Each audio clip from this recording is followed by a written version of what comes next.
I was just struck by how many times you say no to patients. So most people are like Molly. They do their bit, and then they're like, you know what, that was nice, but I don't need it. But then there are other people who then become obsessed. They're like, oh my God, and this and that.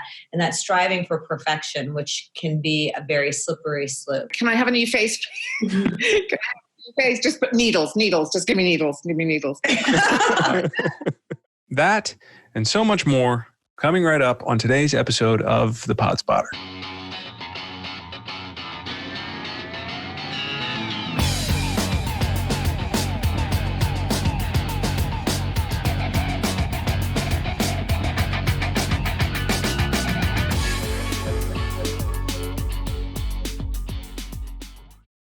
You're listening to The Pod Spotter. I'm Zack. There are a shitload of pods out there to weed through, and that is why we are here. We're going to do the heavy lifting. We're going to find the diamonds in the rough. And every Monday, we'll talk to the creators, the hosts, and we're going to learn about their pods and play clips.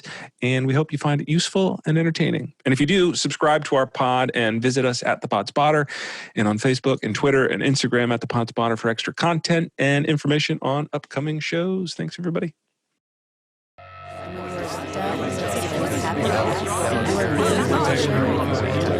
Then you can like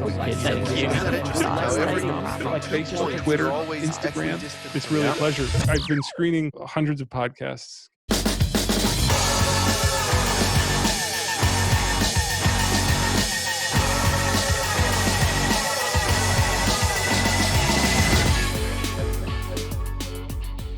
Well, we've all been stuck inside for the past 8 months, and despite our best efforts at taking Zoom yoga classes and converting our kitchens into CrossFit studios, it's fair to say that not all of us are feeling like we look our very best. These new insecurities, coupled with our current reality, where we're all forced to stare at our faces for endless hours on video conferences and telemeetings and, well, podcast interviews. And some of us are left wondering what has happened to that once vibrant pre-pandemic me, so full of youth and optimism. Well, to those of you considering a tweakment to boost that confidence, I bring you the Guinea Pig podcast, where each week, oculoplastic surgeon, I just love that word, oculoplastic surgeon Dr. Maryam Zamani introduces a new aesthetic tweakment and tries it out on her longtime friend, famed journalist, and loyal guinea pig, Fiona Golfar. Welcome, Doctor. Welcome, Guinea Pig. Thank you for being here, and thank you for sharing this wonderful pod with us. How are you? Thank you so much for having us. Super excited to be here with you. Dr. Maryam, why don't we start with just an introduction from you and maybe a little bit about your background outside of podcasting. So basically, I'm an oculoplastic surgeon, which you said brilliantly, which means that I concentrate on surgery around the eyes. So I do all the surgical things like eye lifts, fat reduction, puffy eyes, those types of things, droopy eyelid, some reconstruction. And then I also am the founder and creator of MZ Skin, which is about to celebrate its 4th anniversary. So we are a medically endorsed and clinically backed skincare brand that we are now in 52 stores worldwide. Wow. And so I can't believe it's already been 4 years. And the guinea pig is something that Fee and I decided to do to better educate people. So, kind of like those questions that women ask all the time one another when they were together having lunch or dinner and just like having a chat, but trying to actually provide good information. So not just what they heard from someone, bits and pieces, and basically sort of give them an authority on what they're hearing. So they know what questions to ask, what might be normal, what's not normal, and what options are. Sometimes people just don't have any idea what's going on and what the possibilities are. So I think that's where the guinea pig was born. And otherwise, I'm a mom to 2, and I'm a wife to my husband. Although that's probably at the bottom of the list these days. But wife, mom, CEO, oculoplastic surgeon, podcaster. What are you doing with your day, ladies and gentlemen? Jeez. And Fiona, you come to us with a background in journalism. Is that right?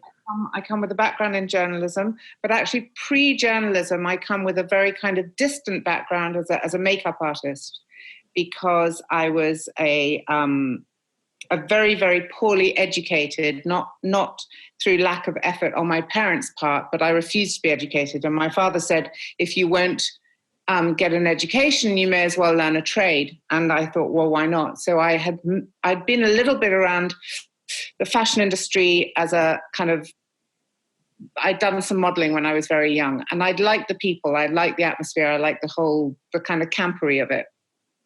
And so I became an assistant to a makeup artist.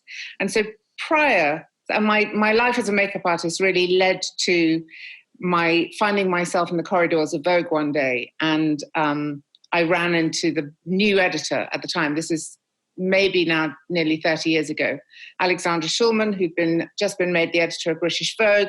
I was carrying my pretty average makeup work in a portfolio, showing some bookings people who were really never going to book me. And I said to Alexandra, who I knew a little bit, may I see your office?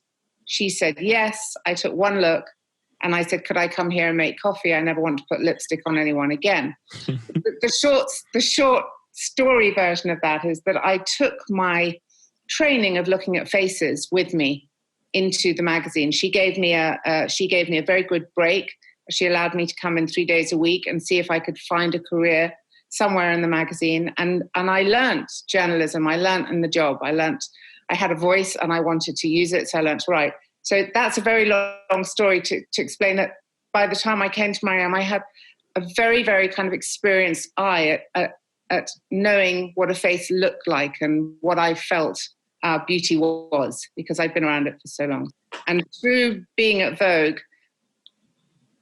I was one of the first people there, really, I kind of think in the very early 90s, when I was in my very early 30s. And because I was friends with all the hairdressers and makeup artists from my old life, a hairdresser friend of mine said, now's a really good time to get started with your face. And Botox was kind of new. And so I started learning about tweaking way before a lot of my friends. And I was tweaking and I was lying in equal measure.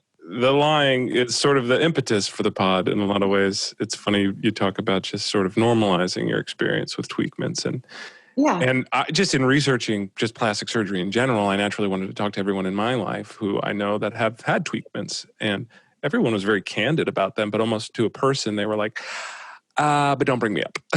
Don't talk about it publicly. Don't give a shout out. Yeah, and I get it. But I also understand why you are both, you've started this pod and an initiative to sort of normalize that experience for people so that they don't feel shame about it. Is that right?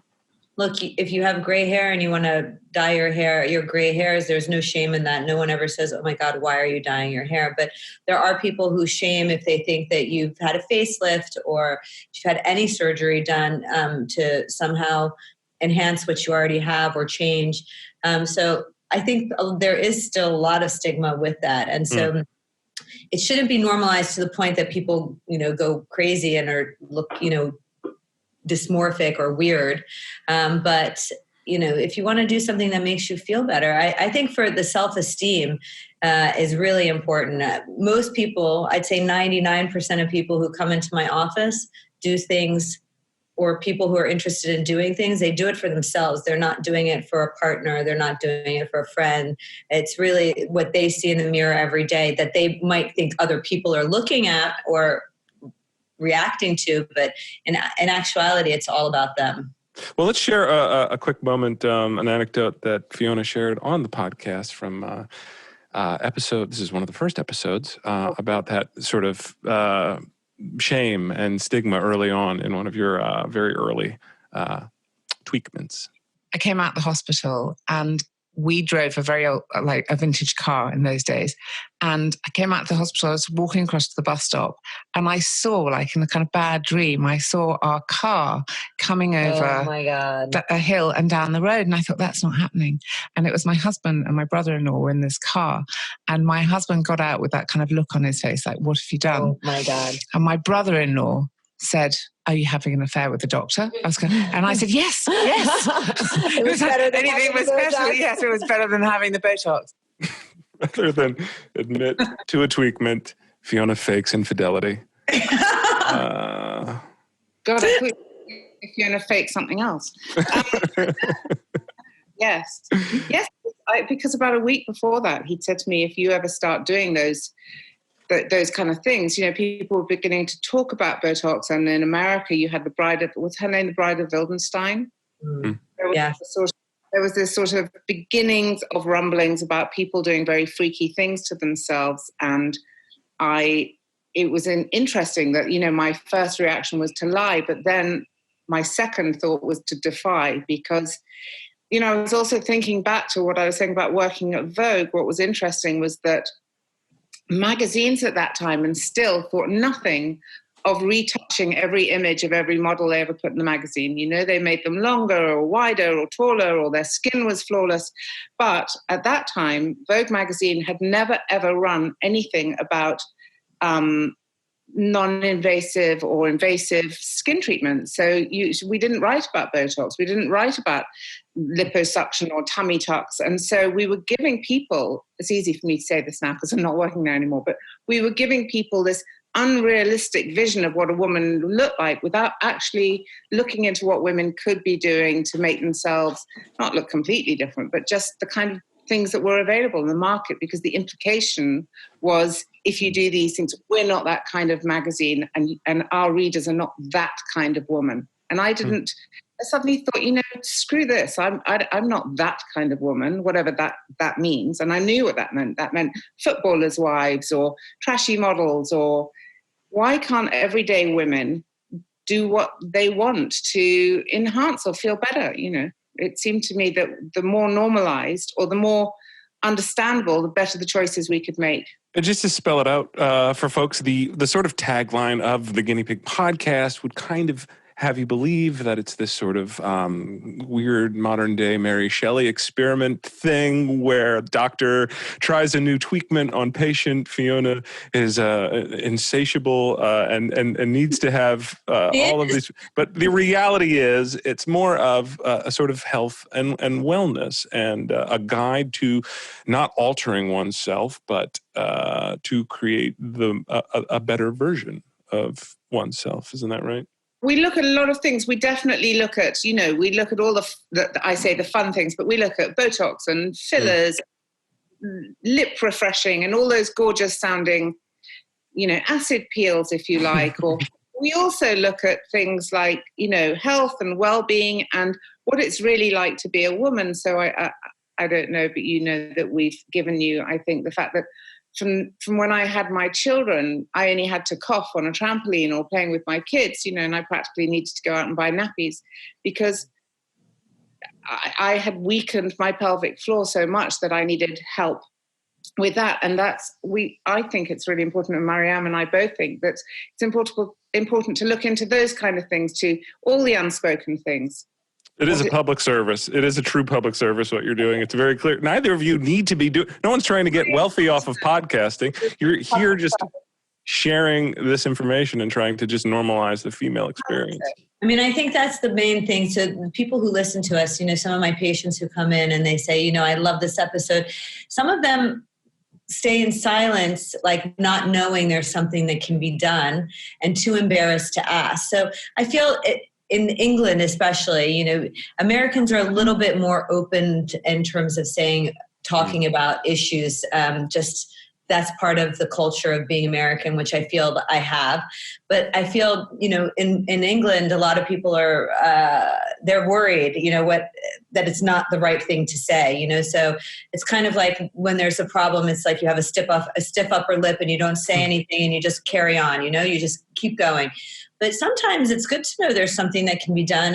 And if you don't know, you don't even know who to ask. So I think that's what's really nice. And we do get some input from our audience as well, if there are things that they want to know about. Or sometimes I find out, I don't know, having augmentation to the breast, not necessarily just for, for enlarging, but for different kinds of reasons, just using your own fat or using a graft. I mean, those are things that people probably all they think of are the ones that are the most obvious, that stick out, that someone's done just to have a larger breast, as opposed to for whatever reason they need to have it. So I think it's just really important, to have a little bit of knowledge in what's out there so you can make a better decision. I actually had to write down, make them introduce themselves at the beginning, because it's a weird thing with podcasting. You live so intimately with the people that you listen to. They're right in your ears before you go to bed. They're the last voice you hear. And I feel so close to both of you after consuming this pod. And you talked a little bit about your patients coming in and bringing up specific episodes. Is that... Well, let me just first play Fiona's story from episode 2 real quick, and then I'll continue on that thought. About a year ago, I was Skyping with my daughter, and my daughter looked at me on the screen and said, "Mummy, your neck looks like a vagina," and had a little mini nervous breakdown. And I called Liv and I said, "Enough talking about it. I've absolutely got to do this. This might get my neck down. Where am I going to go?" And Liv said, "Don't move, I'm making a phone call."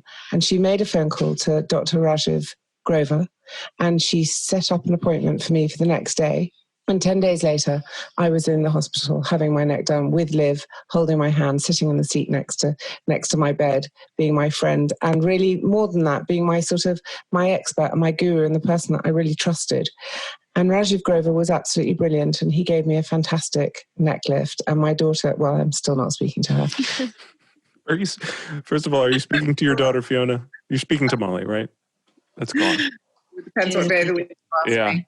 So I guess my question is, with listeners knowing such intimate details about your, insecurities and things that you've had done, is it jarring at all when people come up to you and they're like, "Oh, by the way, I know, this looks great," or I love it. Anyway, if you ask any of my friends, I'd talk to a wall. So I'm really happy. I talk to strangers' children. I'll talk to anybody who will give me the time. But I have noticed in the last year that there's a certain woman who comes up and she says to me, "I need to ask you something." And I always say, "You wet yourself, don't you?" Because it's always about incontinence. That's the one that really seems to strike a chord. But also the incontinence. I think because there's something inherently, like you hear it, you don't realize how unless you're in the situation where you have to really use a bathroom and there isn't one around, you don't know the real shame and panic of that moment until you're actually in it. And there's like a silly sort of aspect to it that people think it's like, I don't know, because it is sort of blue and you're talking about the the human body, and I don't know, that it's just it doesn't sort of get the sincerity it requires, I think. But it makes me cry. Okay. Yeah. So I'm very, I had this very glamorous job, very, very glamorous facade. I think I'm quite a nice looking woman. I'm certainly vain enough to think I'm a nice looking woman. Both of our guests are beautiful, by the way. If you're just listening to this pod, you're doing yourself a disservice. You should be watching this one. You're a watcher. A year ago, 1 in 3 times, I would put my key into the front door of my house. I would turn the key. I would think, I need to pee. And as I was thinking, I need to pee, I was peeing. How does the bladder know? What is that? What is? I have the same thing. I have the same thing. It knows. It's like, oh, you're home? No, it's at home. And I'm not going to give you that 30 seconds required. So I would then be running down the corridor going, no, leaving hope, like little raindrops. And after a little while, it became less than a rain. I'd be peeing on the front doorstep and I was thinking, this can't be possible. It cannot be possible that it's interesting that it happens to you too in a guy, but it's just tiny bladder. With that story that you were playing before with my husband getting me out of the, finding me coming out of the hospital. It was, how long ago was it, Maryam? But I think about a year ago. And I mean, and thanks to the podcast actually, is that he's 10 years older than me and his eyelids were hitting his top lip and he was having real trouble seeing. And I said, I think you should get your eyes done. And I said, come and see Maryam. There's a man I know. And he got his eyes done. And that would never have happened. I mean, honestly, you've helped change my perception of the whole thing. I think that it's sort of portrayed in mass media as this sensationalized practice of augmentation. You hear about, like, as you said, the worst stories oftentimes are highlighted, but the reality of your job is more about just dealing with trauma and dealing with tissue. I think that, what is the quote I found of of Gaspare Tagliacozzi, the Italian surgeon who's said to be the father of modern plastics, has the best quote. It is, we repair and restore that which nature has given, but fortune has taken away, not so that it please the eye of the beholder, but so that it buoy the spirit of the afflicted. My God, who doesn't want their spirit buoyed? I think it's a beautiful quote, and I think it's changed my perception of what you do. It's not for out of vanity. It's just out of confidence, and it's not about change. It's about balance. You talk about balance a lot, Dr. Maryam, don't you? I mean, I think it's really important always in anything that you do, because look, the world goes at 1,000 miles per hour every day, all day long. You have your family, you have kids, you have responsibilities, you have your job, who knows what else is out there.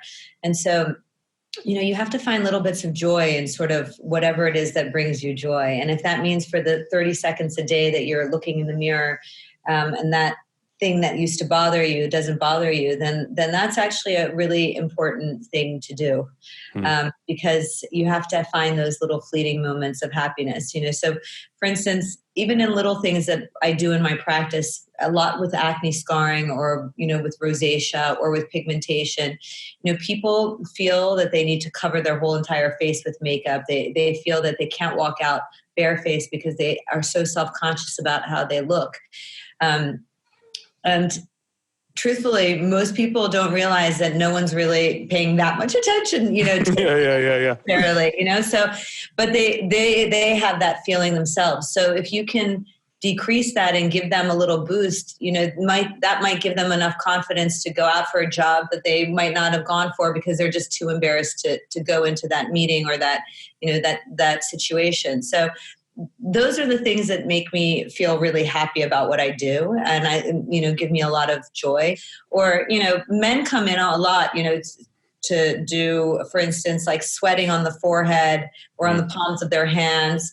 And they say, it makes me look like I'm nervous all the time. And I'm not nervous. I just sweat, So, or women come in and they say, I have dark rings around on my blouse because, I sweat so profusely that it's embarrassing. And so I think if there's something that can be done to help that, then, of course you're going to try and want to do that. So that education is really important, and Fee normalizes it so nicely. So she is super happy to try many things.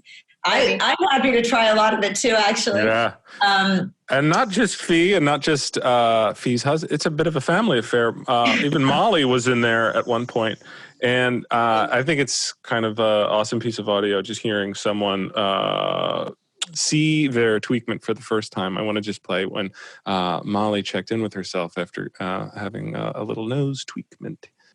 So we just finished injecting 1 ml of Juvederm Volift into Molly's nose, different areas. And I'm going to give her the mirror now to take a look. Oh my God, it's so different. But it's not. But it's not different. It's not different, but it's like changed. It's funny. I told you, no one is going to know that you've had anything done. If I didn't know me and I told, I wouldn't know that I'd done it. If I woke up tomorrow. Oh, so yeah, thank you. And if we need more, we can always top it up. I always say to wait at least 2 weeks. If you came, I wouldn't necessarily. No, she came home with it though. But I think it makes it look softer. A bit smaller. Yeah, as well. Softer. Yeah. Softer. You can wake up tomorrow and it can be a little bit achy. You can know that you've had something done when you wash your face, for instance, but I don't expect you to bruise. It feels like I've just popped a spot a bit, like a big spot. And it's just like a bit like tightness. Yeah, but it doesn't feel like painful at all. Feels good. I wonder if Dad will notice. That was so hard for me to watch that happen. Oh, wow. Because I love her nose. She's got this crazy hook nose, and I think she's very beautiful. Obviously, I'm a Jewish mother. She's my daughter. But since she was little, I could feel that she had a very high, sort of what felt like a high ridge, which became quite a lovely beaky nose. And she's a wide face anyway. She has this beautiful nose that I think is her kind of Barbra Streisand nose. But since she was an early teenager, she said to me, I want to fix my nose.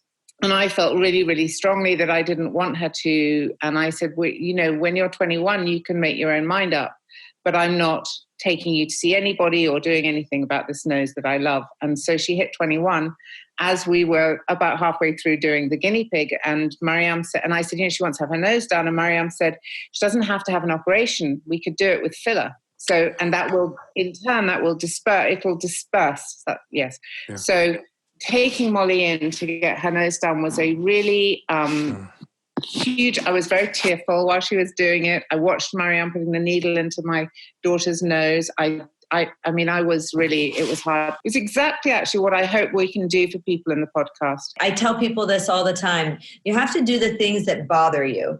You know, when the thing that I don't like doing in my office is some people come in and they're like, so what do you think I should do? And I hate that because, like Fee said, she loved her daughter's nose. She loves her daughter's nose, and she would never have said, I think you need to do something for your nose. So I never say like what I think. I say what bothers you so that, you know, we can work on that. But for instance, for myself, I have a chickenpox scar on my forehead. Yes. And you talk about, yeah. I do, because I swear to God, it's the same thing with the nose. It's so funny. You know, at the minute you do something, you forget about it. So you might move on to something else, but you forget about that chickenpox scar. It just must be the hardest part of what you do is like knowing when you're doing, like when someone comes to you. I was just struck by how many times you say no to patients. I didn't factor that into the job description of you have to be therapist a bit sometimes, and you have to decide when it's appropriate and when it's not appropriate. Is that difficult? So most people are like Molly, they do their bit and then they're like, you know what, that was nice, but you know, I don't need it. Like obsession for that moment is gone. So it's like softened it. But then there are other people who then become obsessed. They're like, oh my God, and this and that striving for perfection, which can be a very slippery slope. We're very aware of what you put a filter on, and that the images you see and the images that kids are looking at on their screens are not reality. And that has become very, very extreme recently. And we're very aware that there's a whole audience out there who are looking for that kind of slightly unhealthy fix. And we're very, very keen to try and steer people in the right direction away from that kind of thinking. Can I play episode 19, Dr. Linda Papadopoulos's, her whole episode I'd like to just play, but her bit on how we should be looking at our bodies is beautifully articulated. Let's hear it. Well, this is it. And look, you know, it's interesting that you say that because, again, I think in our culture, we overrepresent weight as an indicator of beauty or health. So just for what it's worth, you're a gorgeous woman. It's probably not something that I'd see, but clearly you see it because you are looking. I always think body image is like a pair of glasses that you wear. And on those glasses are smeared comments you got as kids when your mother compared you to your sister, or with the last magazine, you read, like all of these things. So you need to remember that, you know, body image is always a subjective assessment that's tainted through feelings, through all these things. And we don't teach our kids to look in the mirror. You know, we don't. And, you know, it's a simple act. I know it sounds really trite and but the simple act of when you look in the mirror, focusing on something that you like, you know, because that's not what we're conditioned to do. And, you know, I've the cosmetics industry for years, and understandably so. It's about fixing. It's like, oh, well, you've got, you know, dark circles, try this. You feel a bit pale, try that. But what that means is all of us, we look in the mirror and we're like, what am I going to fix? Try and switch that around. If we could teach our kids to be like, what's the thing you loved? Both below and above the neck. Because you have to kind of find that. It's key. So much in there. Start with a thing you like. I played that clip 20 times for my daughter. She's 8 months. But I think it's sunk in. I think she got it. Yeah, I think she got it. Messaging at a young age can't do any harm. No, I think she picked up on the finer points. It's just so funny. I've worked with, and you've worked with the most beautiful people in the world. I've worked with the most beautiful men and women, actors, actresses, and, you know, talk to them privately. And every one of us has that thing that we're like, oh, but I hate like I haven't taken a headshot where my head isn't on this angle because I just like the way my nose looks at this angle and not, I think it looks like cauliflower from this angle, this sharper edge on this angle. Sorry, visual joke.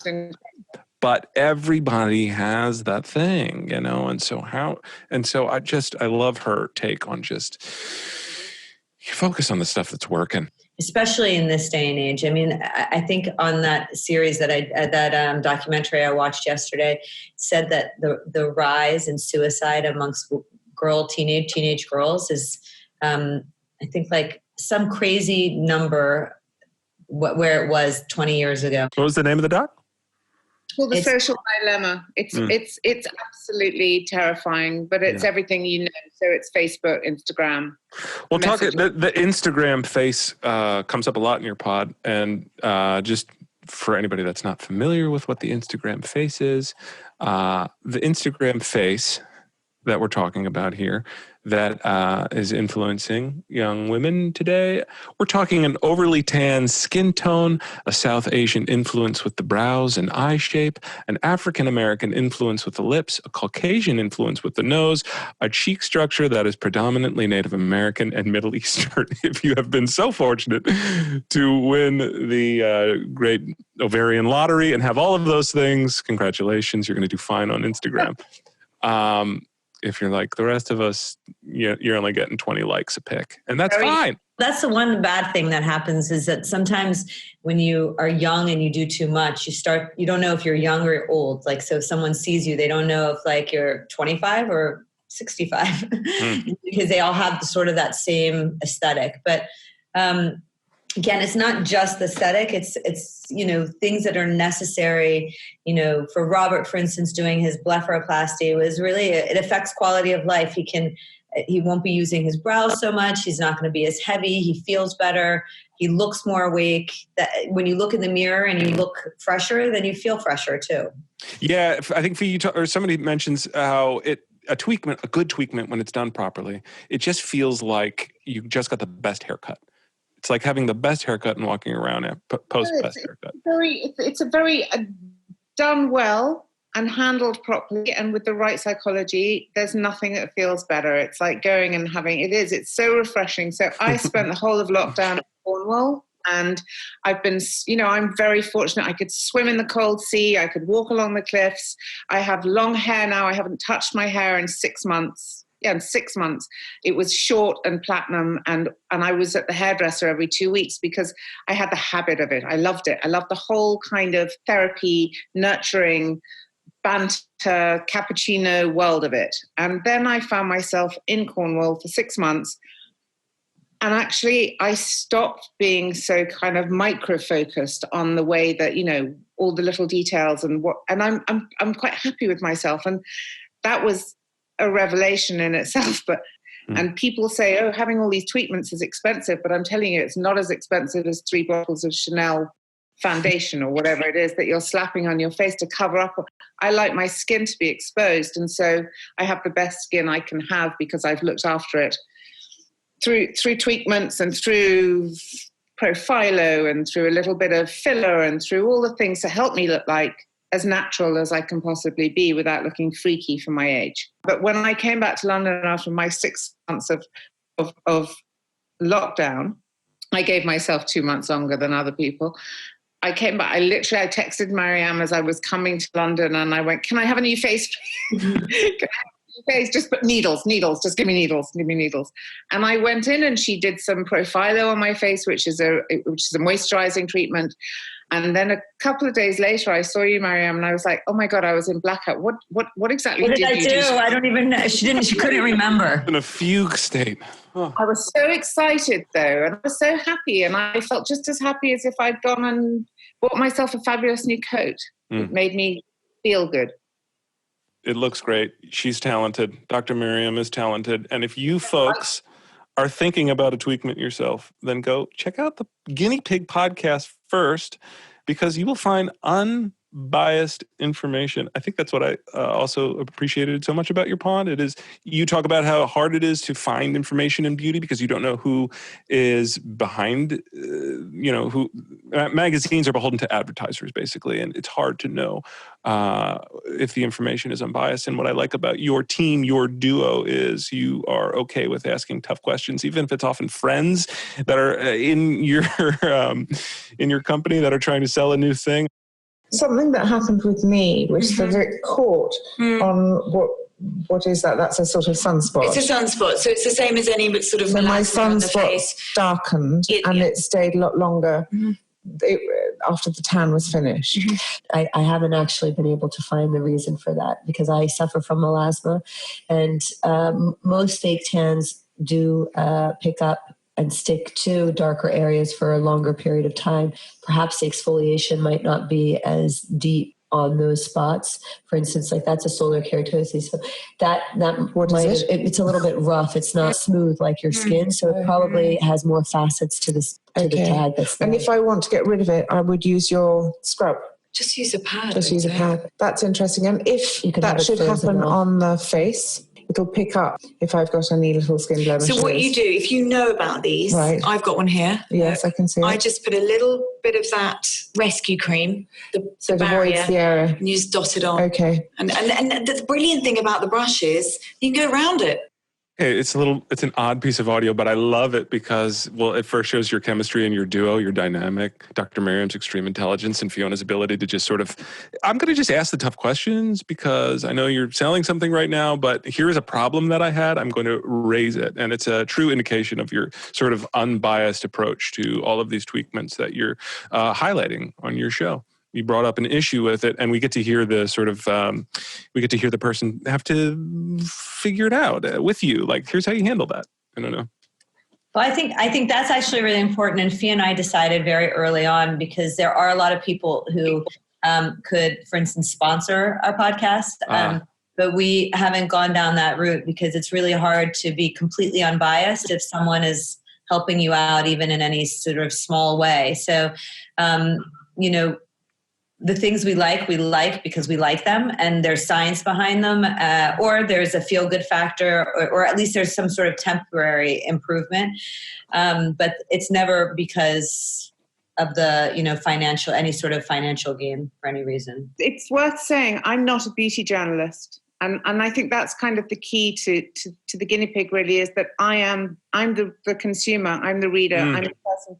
I'm the one who doesn't know. And I'm actually the one who, until I met Maryam, I would go into a doctor's office and I'd look at somebody who had a really freaky face because they'd done their own work. God knows some faces I saw. And I'd hear myself saying, yes, do it, fix me.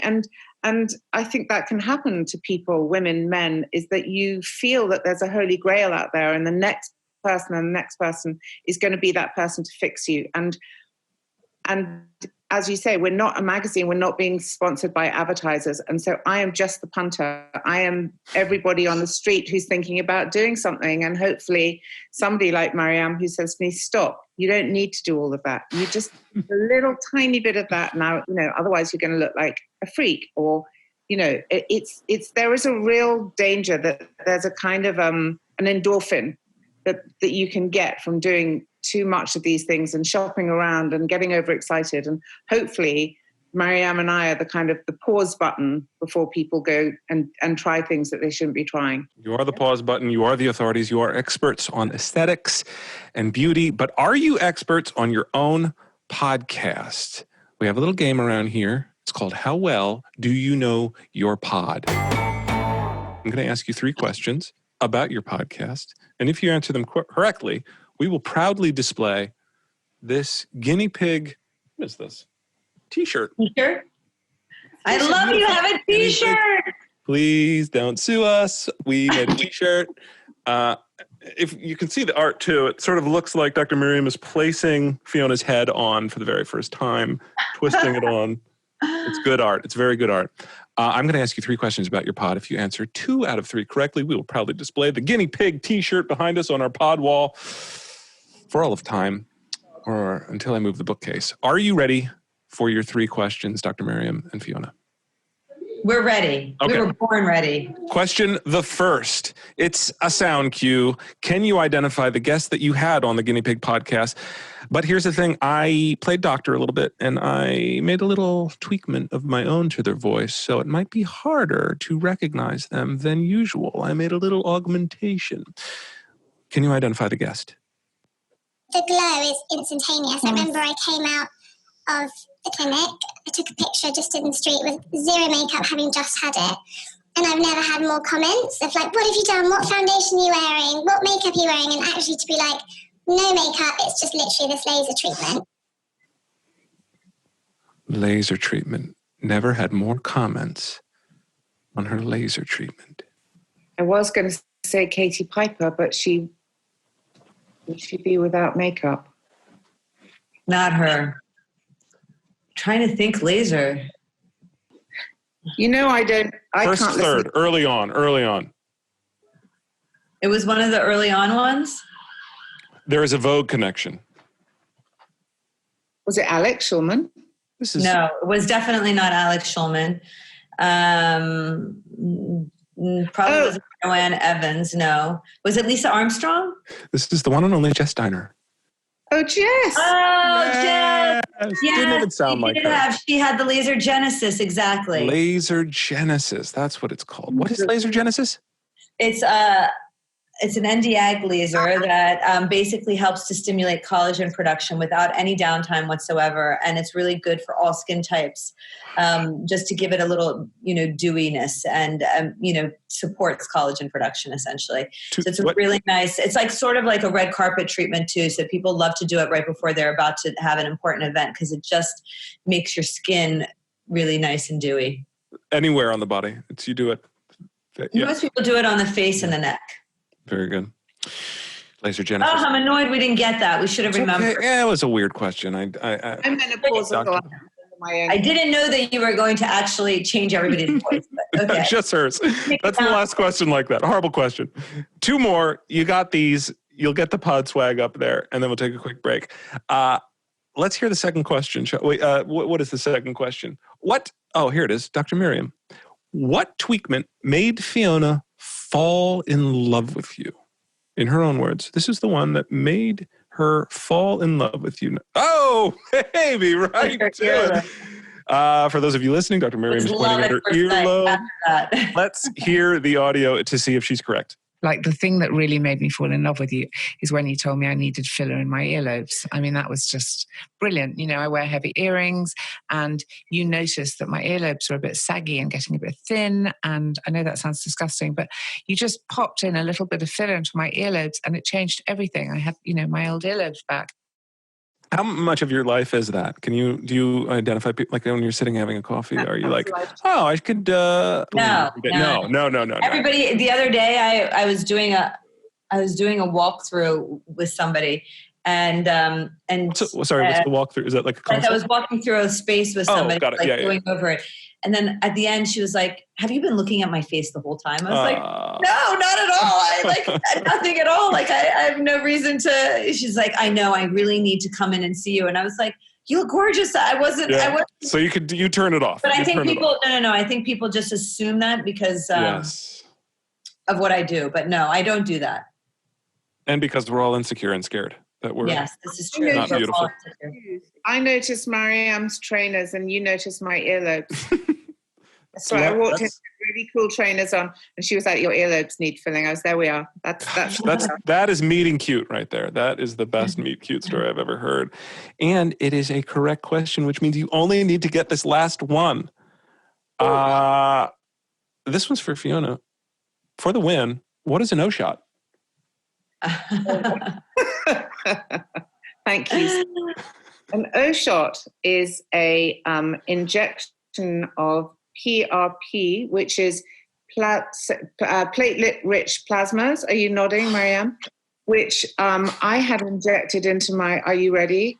Clitoris and my vagina. Now, not just for the fun of it, although the clitoris bit was supposedly for the fun of it, but it was part of the treatment that I had to help my incontinence.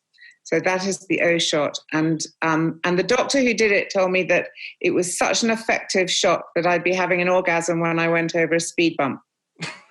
Let's hear the audio to see if she's correct. I don't think there's been a piece of audio from your pod that has made me double over quite as much as this one. Let's hear. And of course, Maryam, now we don't just treat the breasts with surgery. We can use all sorts of lovely skin treatments like platelet-rich plasma for the décolleté area. You know how we use it in the face, in the breast, in the vagina. So exciting. Stop. No, stop. Where do you use them? Have you heard of the O shot for the vagina? Is that something you drink? No, it's the injection of platelet-rich plasma into the G-spot and into the clitoral complex. Oh my but gosh. that's a subject for another talk. Hands up for guinea pigging that one. 2 out of 3 correct. I'm blushing. The T-shirt goes on the wall for all of time. And, You'll never forget us. Never forget the Guinea Pig podcast.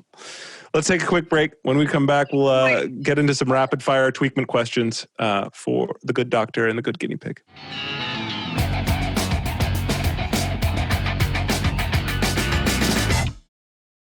We are here to fill the role of looking for great content for you. And if you like the show, please check us out and subscribe. Visit thepodspotter.com on Facebook, Twitter, Instagram, @thepodspotter for lots of good stuff. And please leave a review.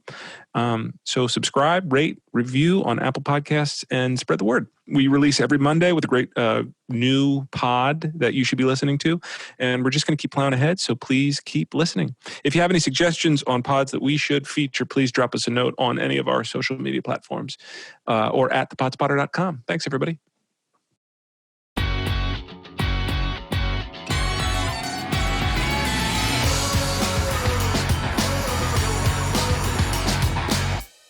Well, we are back with Dr. Maryam and the lovely guinea pig, Fiona Golfar. Let's get into some tweakment questions. Fiona, what was your favorite guinea pig tweakment? And what is one that you can't wait to try in season 2? I think my favorite and the most effective and impressive treatment that I've had is probably Profilo in the last year, which is it's known as moisturizer in a needle. And it's a hyaluronic acid, which is injected into the skin, and it makes your skin dewy and fresh. It's not a filler. There's nothing kind of shape changing about it, but I think it's probably one of the most effective and impressive treatments I've had.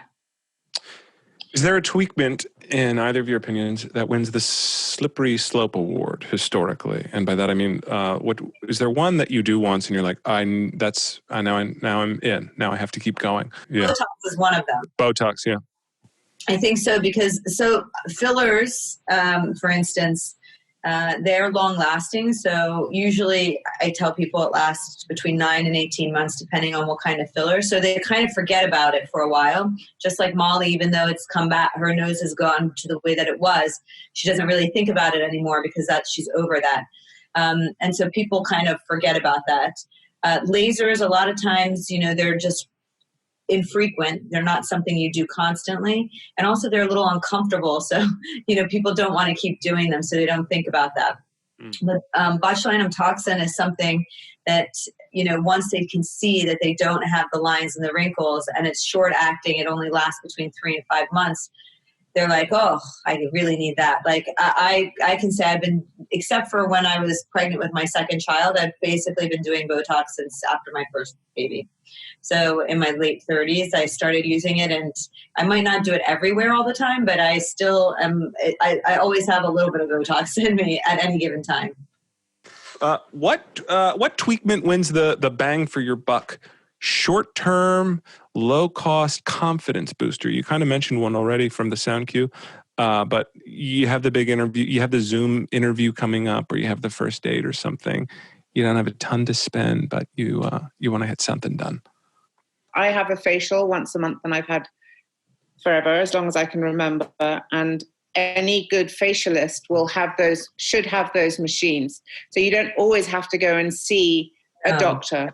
Have those things that Maryam's suggesting. So when I go and have my monthly facial, I have LED, I have a little bit of laser, I have the red, my capillaries taken. You don't have to make a specialist appointment for those things, a good facialist. So in terms of bang for your buck, if you invest in your skin, if you're interested in investing in your skin, my advice would be start in your 20s. You'll have much less to do in your 40s. So basically the things that I do are something more someone would see me either, in some instances just annually, but otherwise for things that are more, you have to do more frequently, not more than once a quarter. I don't really want to see people in my office like I mean, I love seeing my patients, but like really I shouldn't be seeing them that frequently, you know? So what I'd like to do is to have people come in, do a little tweak, and then they go home and they take care of their skin as well. So like having a good at-home regimen. So the best way to have the best skin is to take care of it. I did a peel last night because I've been listening to your podcast. I guinea pigged one. Your skin's looking really good. Well, I crammed, you know, for the exam. I knew I was going to see it today, and I wanted to be You're an actor. You have to, you're as aware of anybody as that how you look, you know, that's your business is That's to it. look the best you can do. You have to be rigorous about your body. You have to be rigorous about your skin. I'm married to a producer, so I've been surrounded by actors my entire life. And I know the work that goes into, and I know what the casting system is like, you know. Brutal. He's put on weight, or she's looking lined, and I know the actresses who've done too much and who aren't getting booked because they have. So I think that, you know, you say you've done a peel because you're seeing us. I hope you're doing a peel at least every fortnight. I'm trying. I really am. I'm going to be better. It's tough adding one more thing. I already do there's the maintenance required to keep this thing going. I know. And now I'm adding another. Okay. You have facials? Layer. No, I don't. I don't do any of it. But I'm going to start because I saw instantly. I was like, oh, this is hydrated and glow. What is this? What's going on here? I got to get rid of that dead skin more often. My goodness, what was I doing? But there is a stigma for guys. You said it yourself. You saw it with your husband. Dr. Maryam, you talk about it all the time. Like 20% are men and 80%, I think you said, are female. Like there's just a sort of stigma around self-care for some reason. Not a stigma. It's fortunate. Men are kind of also lucky in a way because I don't know why society thinks it's okay to have like, you know, a dad belly or like, I don't know, to have lines and wrinkles and have all of these things, but it's not, it's considered charming. And, you know, as a man gets older, even though he doesn't have a six pack and he's got a belly and he's got gray hair, it's okay. He doesn't need to diet. He doesn't need to, you know, diet. So it's just, you know, they don't really care so much. But the men who do care, I have a lot of men who care about their jawline. Like jaw and eyes are probably the number one thing that men come in for. Hair is a biggie for the boys. Yeah, hair. Yeah, hair. It seems to be changing too. Men are not impervious to the Instagram effect. No. It's usually younger men with the hair. Yeah. But hair transplants have gotten really good. Yeah. They're amazing hair transplants. Yeah. How do you choose the products that you highlight? Sometimes it's Fee and sometimes it's me who've heard of something new that's coming out that we think we should address. Sometimes it's old stuff that people just don't necessarily know about that I think should be highlighted, you know. So, you know, we've done a few, for instance, on breasts because breast is a very big, it's breast for reconstruction, it's breast for augmentation, it's breast for I mean, there's so many like ways about going through different things. So sometimes it's that. And then sometimes we ask our audience too, like what's good, you know, what are you interested in learning about? But obviously the ones that are the most pertinent to us are the ones that we end up doing first. And this season we're spending a lot of time on health, immunity, nutrition, in this. What we're thinking about. Yes. Well, you mentioned the Making a Breast of It episode, and that was a personal one for me. I've talked about it a few times on the pod where, you know, my wife and I are battling cancer right now. We will have some reconstruction in our future. And I was able to sort of have what it felt like a sort of pre-consultation by listening to one of your episodes. And I got to hear about sort of the process of building a person's body back, you know, and just the rigor of that. And it's just the beauty of your pod. Like whatever a person is going through, whatever their spot or their thing is, they could sort of go through the index of guinea pig episodes and say, okay, nose, okay, reconstruction, okay, eyebrows, like let me go and find out what's going on here. And like, if you're going to start anywhere, you guys have to start with episode 38. It's Katie Piper. Does anyone want to share Katie Piper? Who would like to share Katie Piper's story? Because that is, yeah, Fiona. Katie Piper was a really fabulous episode for me because I had been asked by American Bazaar magazine to interview Katie Piper for them as a journalist. And I had a sort of preconception of Katie as being a sort of party girl / model / who I didn't know very much. I knew she'd had an incident, and and that her face had been badly scarred, but I didn't really know the background. So I came to learn that Katie was a young girl who'd come to London, had wanted to be a television presenter, and had broken up with a guy she'd been seeing for 3 weeks, who stalked her and threw acid in her face and pretty well removed half of her face. And Katie is one of the most incredible and impressive personalities I've ever met, who just refused to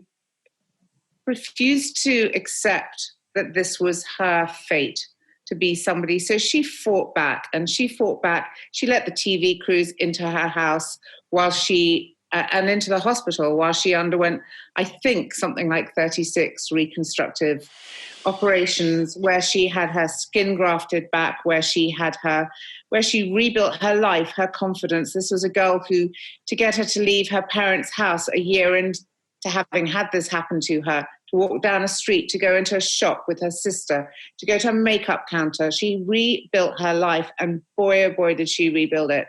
And I was very nervous when I first went to meet her. I didn't know if I should look her in the eye.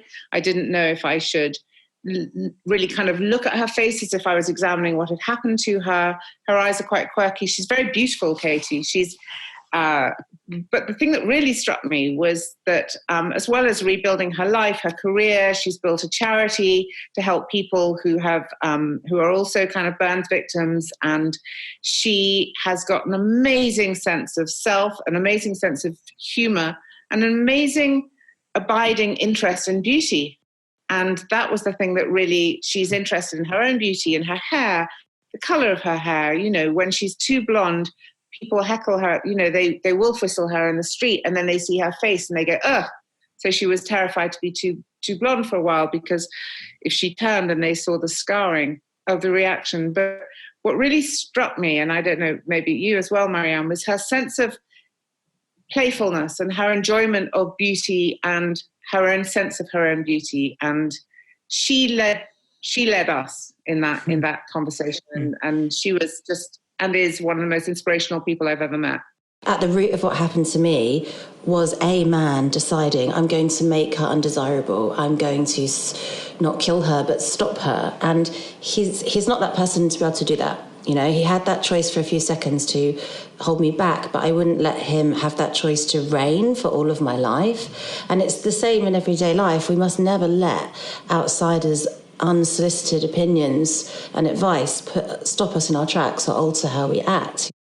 No one has the right to take someone's looks away. And it's just a beautiful message of your whole podcast that, you empower people to take control of their looks, of their appearance, of their beauty. And it's just a beautiful pod. And thank you for sharing it with us, I guess.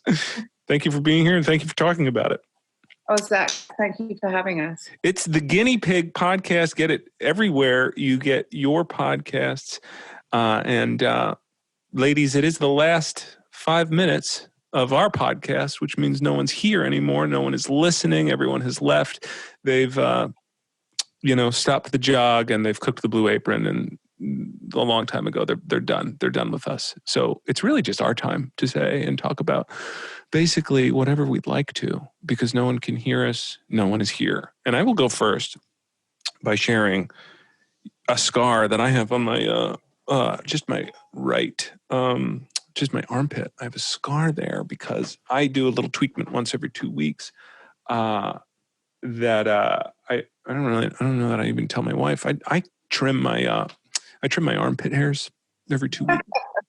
I don't like them to get unruly. It gets to be a bit much. And so I just tamp them down a little bit every couple weeks or so. And I cut because I'm quite good with the right hand, but then I have to switch to the left. You're not ambidextrous. I'm not ambidextrous. And that's my reveal. But really, you can share anything. You can recite poetry, or you can tell off an old boss, whatever you want. Go ahead. No one is listening. Well, I do lots of stuff to myself, so I'm not so embarrassed to talk about it. Let's see. It doesn't have to be anything you're embarrassed of. Well, I just did a tweakment on myself. Uh-oh. I had a sunspot. Melasma. On my hand. that I got this summer, and I cryoed it yesterday. Wow. I did liquid nitrogen. I froze it off. So now it's darker. Wow. Okay, and then how many days until that bad blood goes? A week, and then it'll be gone. Wow. I guinea pig everything on myself, so not so difficult. High road. Wow. Not as exciting as your armpit cutting, though. That's exciting? Trimming your armpit hair. Just another thing that we have to do. I know, men, they have to have something. I'm going to tell my mother that when I was a child, her overwhelming obsession with my looks was none of her business. And that I would probably not have grown up with so many dysmorphic issues had I not had a mother saying, you've lost a few pounds, maybe you should have liposuction now, or you're going to have good arms. Her fixation on my looks was very overwhelming, and it's something that I've tried very, very hard, which is possibly why the Molly episode was so emotional for me, to let your children find their own way, encourage them, don't try and put your stuff onto them. I think that would be the criticism that I would have, and the lesson that I've learned from my mother. It's very superficial.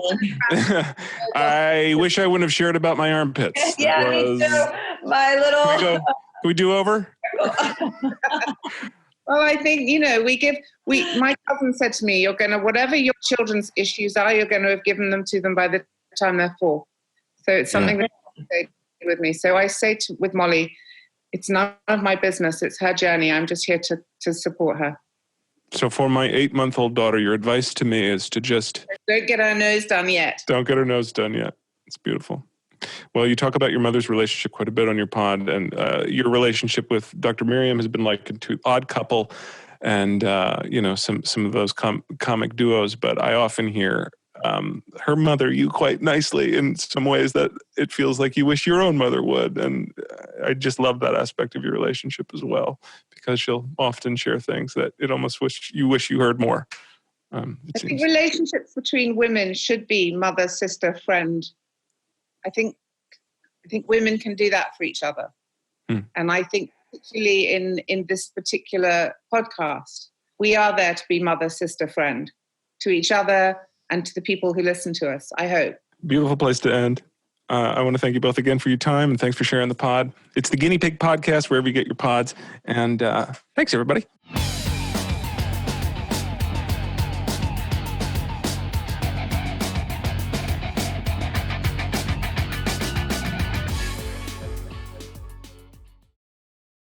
This has been the Pod Spotter, where we showcase the pods that you need to know about. If you have one that you think that we should know about, please let us know via thepodspotter.com or Facebook or Twitter or Instagram at the Pod Spotter. Thank you, everybody.